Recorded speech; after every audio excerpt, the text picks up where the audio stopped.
Besides the national pavilions, the urban best practices area is one of the major attractions at the Shanghai World Expo. Visitors to the area should not miss the exhibition on Malmo's best practices experience. We started with developing a sustainable city, a sustainable part of the city. We did that in the early 2001 it was finished, which was quite early for having this kind of very holistic view. So it's got a lot of international attention, and it's a very successful project in Malmo, of course, but also actually in Europe and in the world. Located in Malmo, south of Sweden, the Western Harbour has been a pride of the country for its chic and sustainable living environment. Here is where residents and companies live side by side, and cycling and walking are the preferred modes of transport. It's a mixture. It's a residential area where people live. We have different kind of buildings. There are apartments and small houses mixed. There are small companies coming in. It's getting very popular among enterprises to move to this area because it's been so attractive lately. What's very special about it is that it's a sustainability approach, which is a very holistic approach that we really develop the whole area in all kinds of different sectors, for transportation, for green areas in the Western Harbour. For energy, it's 100% locally produced renewable energy in the whole area, which means it's very climate smart. We did it for how you do with the waste, the eco-cycle, for the contaminated earth and so on. So we took the whole approach to try to create a completely sustainable part of the city.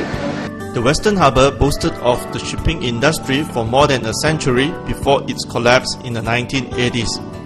City leaders then lured in car makers Saab and eventually General Motors to maintain the district as an industrial site, but none of them stayed for long.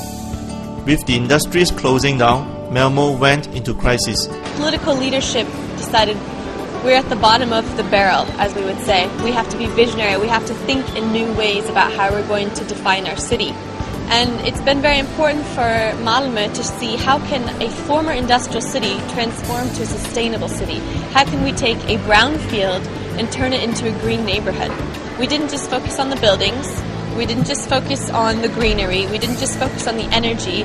We looked at those things together with the waste management and the transport and the dialogue. It should be a place that people really want to be in. It should be a place that we sit down at a table and we enjoy taking a cup of coffee or going for a swim.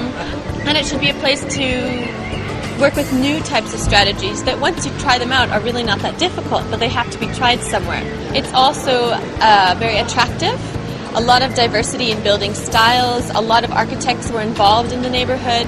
It is also built very tightly to the point where it's hard to drive. It's much more friendly when you walk around or when you bicycle or even when you come in by boat. And it's also very green. Green not only in terms of environmental issues, but also physically green. We have a lot of green roofs in the area. We have what we call green walls, plants that are growing on the side of the walls. We have open stormwater management to manage our rainwater and using that as part of the biodiversity in the area. The success of the Western Harbour has been brought to the World Expo. Here visitors can learn about Malmo's experience in making its city more livable and sustainable. We feel very strongly about sustainability as a necessity for the world, actually, for the global world. So we wanted to talk about sustainability in Shanghai. So it was easy for us to choose the example of Western Harbour. So we tried to reenact parts of the Western Harbour, what we've done in the area. We have a big city model where we explain a lot about the sustainability measurements we've done. We have the place where we're sitting now, which is sort of a nice, relaxing place, just like the Western Harbour is actually. It's a place where you can just hang around and sit down for a while. So for our way, one vision was to build a different kind of city, to actually place much more focus on knowledge-based companies, smaller companies, a lot in the computer, new media, education, learning. We have a new university based in our town as well, which is really important if we talk about changing the town. We also talk a bit about the future here, what we want to do next, so what are our next objects and so on. So basically we're in Shanghai just to tell people what we have done. We are happy to receive them if they want to come to Malmo and see it for real. We're also hoping, of course, it will improve trade and tourism and make Malmo look like an attractive city. Malmo is one of the selected few cities around the world that showcase their best urban planning and developments at the Expo. We will bring you more sustainable practices from other cities in the next